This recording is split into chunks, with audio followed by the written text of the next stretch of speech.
You can make this restaurant quality pad thai at home in just 30 minutes. All you'll need is Quốc Việt Foods pad thai stir-fry noodle base. Keep watching to learn. First, heat up some oil in a pan and start sauteing some aromatic ingredients together. We're gonna add half a sliced onion, half a bulb of garlic minced, and 1 whole shredded carrot for some color. Slice up half a pound of chicken breast and add it to the sauteed vegetables. Cook the chicken on high heat for 7 minutes. To make the pad thai sauce, combine 7 tablespoons of the pad thai stir-fry noodle base with 1 cup water. Pour the sauce over the chicken.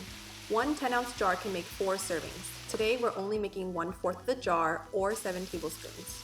Next, add half a pound of clean and deveined shrimp. Add some more pad thai sauce and cook on high for an extra 5 minutes. Lastly, add a half pound of fried tofu and cook for another 5 minutes. Now add 1 bag or 1 pound of fresh pad thai noodles from Quốc Việt Foods.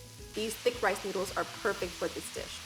Now drizzle the remaining pad thai sauce over the noodles, close the lid, and cook for 5 minutes.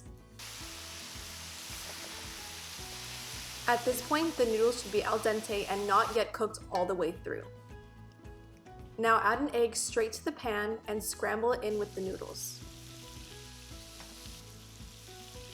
Now we're going to garnish with some colorful greens. Take a handful of chives and green onions and add them to your pad thai. Shut off the heat completely and add 1 pound of cleaned bean sprouts. Combine well.